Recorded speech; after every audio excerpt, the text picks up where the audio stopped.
আসসালামু আলাইকুম রহমতুল্লাহি ওয়া বারাকাতুহু।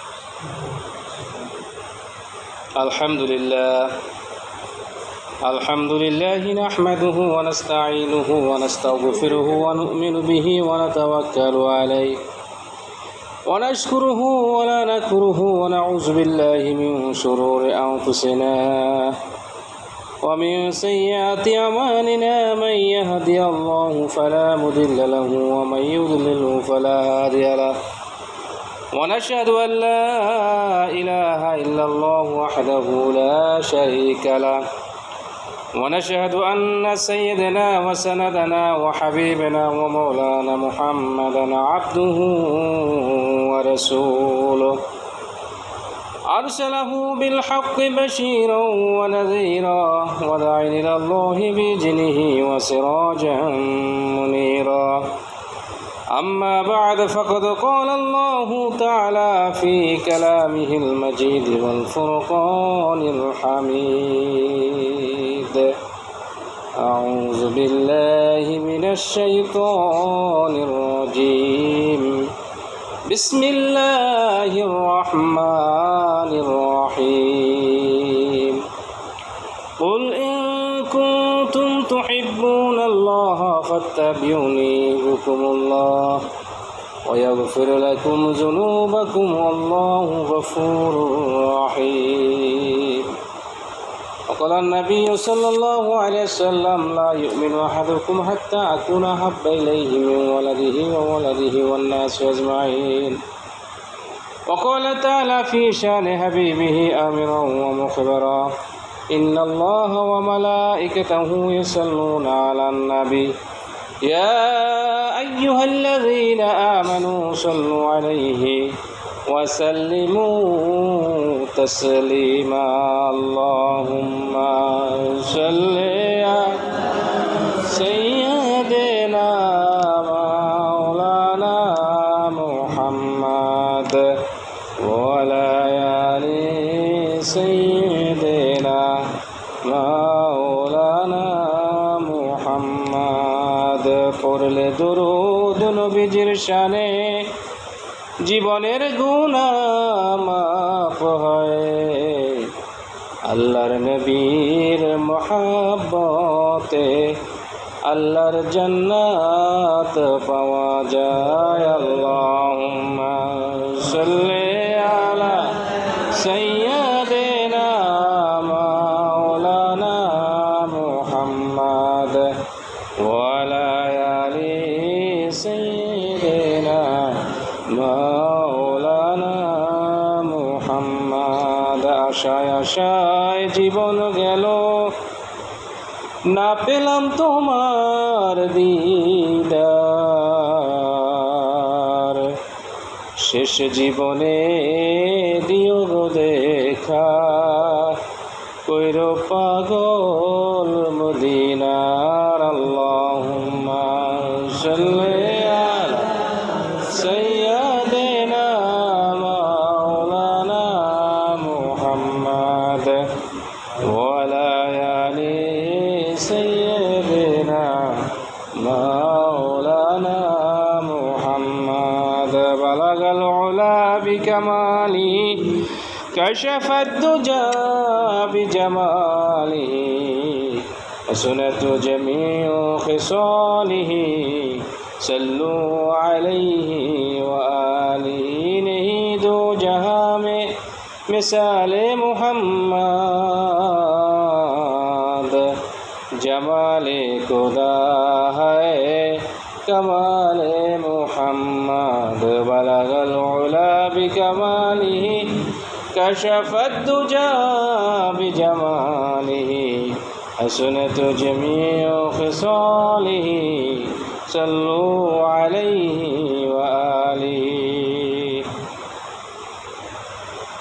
মুআজ্জাজ মুহতারাম, সম্মানিত মুসল্লিয়ানে কেরাম, মহান আল্লাহ রাব্বুল আলামিনের দরবারে শুকরিয়া যে মহান আল্লাহ রাব্বুল আলামিন পবিত্র সফর মাসের প্রথম জুমার নামাজ আদায় করার জন্য মসজিদে এসে বসার মতন তৌফিক আমাদেরকে দান করেছেন।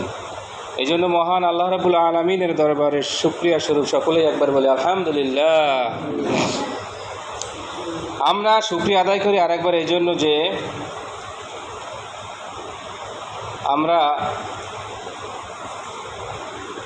রাসূল পাক সাল্লাল্লাহু আলাইহি ওয়াসাল্লাম এর উম্মত হতে পেরেছি, সর্বপ্রথম নবী এবং সর্বশেষ নবী, খাতাবান নবিয়্যুন সাইয়্যিদুল মুরসালিন শাফিউল মুজলামিন সাকি কাউসার হুজুর আকরাম সাল্লাল্লাহু আলাইহি ওয়াসাল্লামের উম্মত হতে পেরে আল্লাহ আমাদেরকে এই উম্মত পাঠিয়েছেন করে, এই জন্য একবার শুকরিয়া আদায় করব আলহামদুলিল্লাহ।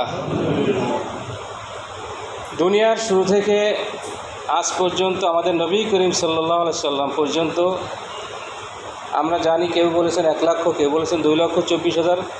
আমরা বলি যে অসংখ্য নবী, আল্লাহ রাব্বুল আলামিন অসংখ্য নবী এবং রাসূলদেরকে মানুষের হেদায়েতের জন্য, পথ দিক নির্দেশনা দেওয়ার জন্য, আল্লাহর পক্ষ থেকে বাণী পৌঁছে দেওয়ার জন্য আল্লাহ রাব্বুল আলামিন অসংখ্য নবী রাসূল দুনিয়ায় পাঠিয়েছেন। বাবা আদম আলাইহিস সালাম থেকে রাসূল পাক সাল্লাল্লাহু আলাইহি সাল্লাম পর্যন্ত আল্লাহ রাব্বুল আলামিন কী করছেন, অনেক অসংখ্য নবীদের দুনিয়ায় পাঠিয়েছেন, নবী এবং রাসূল। এই নবুয়াত এবং রিসালাত এর গুরুত্ব অনেক। আজকে খুতবার আলোচনার বিষয় হলো নবুয়াত এবং রিসালাত, মানে আল্লাহ রাব্বুল আলামিনের পক্ষ থেকে যে নবুয়াত দিয়েছেন যাদেরকে, রাসূলদেরকে, নবীদেরকে, এবং রিসালাতের দায়িত্ব দিয়েছেন পূরণ করার জন্য, আল্লাহর পক্ষ থেকে বাণী তার উম্মতদেরকে, আল্লাহর বান্দাদের কাছে পৌঁছে দেওয়ার জন্য তাদেরকে দায়িত্ব দিয়েছিলেন। এবং আল্লাহ রাব্বুল আলামিন সাথে নবীদের, রাসূলদের সাথে কিতাব দিয়েছেন, সহিফা দিয়েছেন।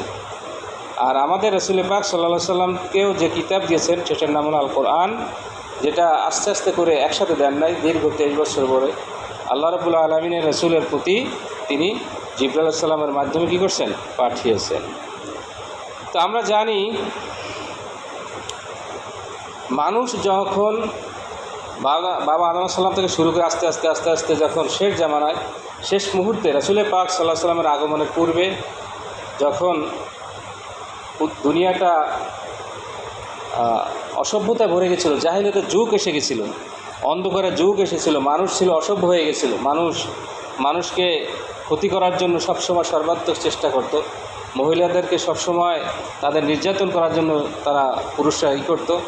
এইভাবে যখন ঘোর অন্ধকারে নিমজ্জিত ছিল পৃথিবীটা, জাহিলিয়ার যুগ এসেছিল, ঠিক তখনই আল্লাহ রাব্বুল আলামিন এই জাহিলিয়া যুগকে অন্ধকারাচ্ছন্ন থেকে আলোয় আনার জন্য আল্লাহ রাব্বুল আলামিন রাসূল পাক সাল্লাল্লাহু আলাইহি সাল্লামকে দুনিয়ায় পাঠিয়েছেন। আমরা জানি 570 খ্রিস্টাব্দে দুনিয়ায় আসছেন 12ই রবিউল আউয়াল।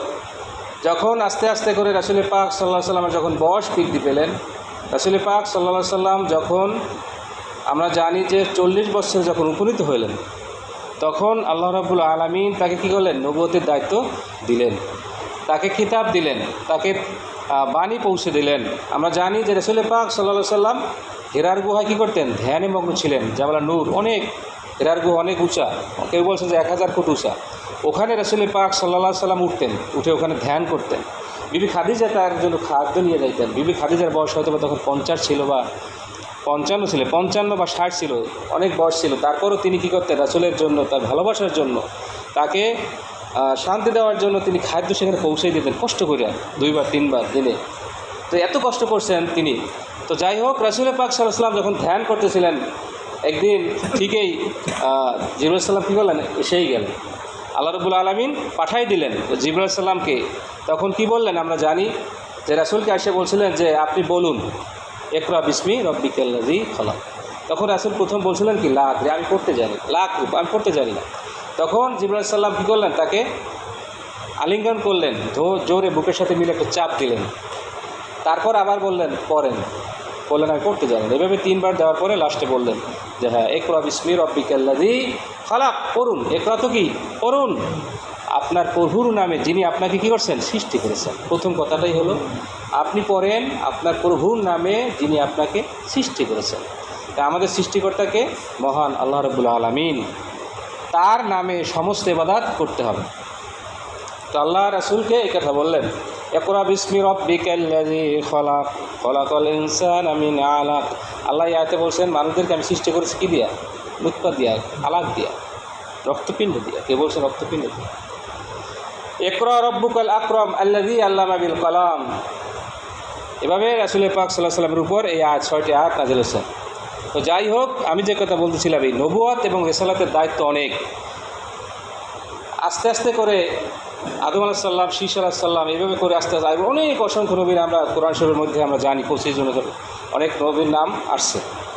তো রাসূলের যখন মুসা আলাইহিস সালাম, ঈসা আলাইহিস সালাম ও রাসূল পাক সাল্লাল্লাহু আলাইহি ওয়াসাল্লামের নবী উম্মত হওয়ার জন্য আবেদন করছিলেন আল্লাহর কাছে। তো ঈসা আলাইহিস সালামকে আল্লাহ রাব্বুল আলামিন কবুল করছেন। হ্যাঁ, পরবর্তী সে আসবে। মুসা আলাইহিস সালামের জামানায়, মুসা সালামের যখন তাওরাত ছিলেন, তাওরাত কিতাবটা ছিল, ওই কিতাবের মধ্যে রাসূলের কথা ছিল। একটু ঘটনা বললেই বুঝবেন। একটা কিতাবে লেখা আছে যে ঘটনাটা এইভাবে, যে মুসা আলাইহিস সালামের জামানায় এক ব্যক্তি ছিল, প্রায় 200 বছর পর্যন্ত আল্লাহর নাফরমানি করছে। মানে আল্লাহর কথা, মুসার কথা মানে নাই, সে বিরোধিতা করছে, নাফরমানি করছে। এখন মানে ওই মুসার কথা কী করে নাই, সে মানে নাই সোজা কথা। তো এইভাবে 200 বছর সে জীবিত ছিল। তো এখন এক এক করে দেখা গেছে যে ওই ব্যক্তি যখন মারা গেছে, এখন আমাদের সমাজে যদি আমরা দেখি যে কেউ যদি ইসলাম নিয়ে কটূক্তি করে, কেউ যদি নাবিকে নিয়ে নাবির কথা না মানে, কোরআনের কথা না মানে, তাকে আমরা কী বলবো? কাফের। সে যদি মারা যায় তাকে জানাজা আমরা দিব না। ঠিক তেমনই ওই ব্যক্তির যখন মারা গেছেন, মারা যাওয়ার পর এখন সবাই বলছে যে এই ব্যক্তির জানাজা আমরা দেবো না, কারণ এই ব্যক্তি তো মুসার কথা মানে না, আল্লাহর কথা মানে নাই। সে 200 বছর জীবিত, 200 বছরে কী করছে? শুধু নাফরমানি করছে।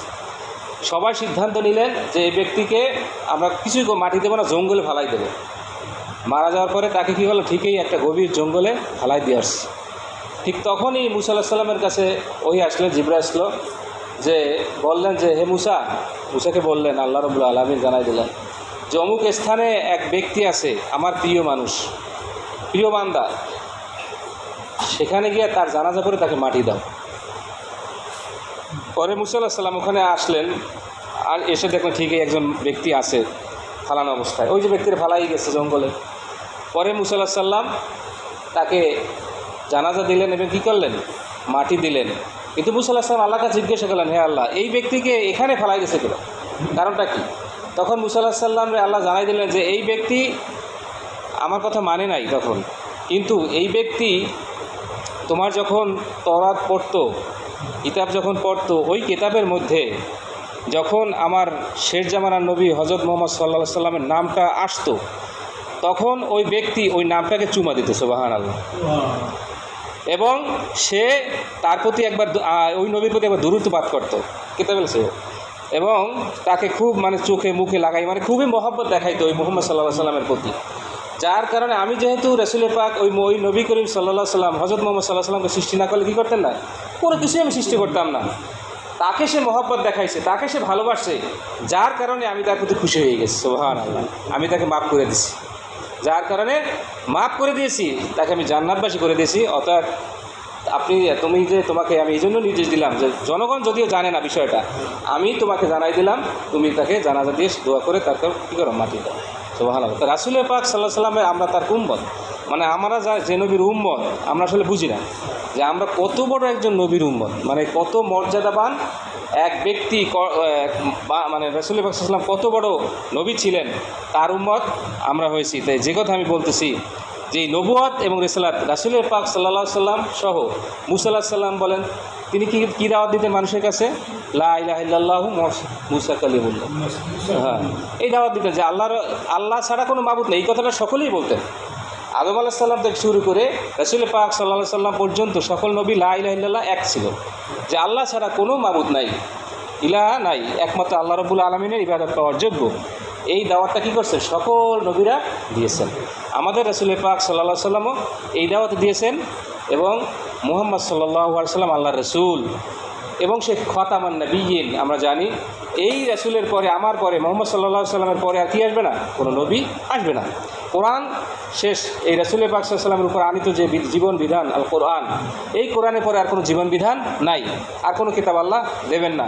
এবং রাসূল এই কথা বলেই গেছে, কিন্তু রাসূল বলছে যে আমার মৃত্যুর পরে কমপক্ষে 40 জন থাকবে কি মিথ্যা নবুয়ত দাবি করবে। মুসাইলামা আবু বকর সিদ্দিকের জামানা একজন ছিল না, মুসাইলামাতুল কাজ্জাব, সে নিজেকে নবী দাবি করতো।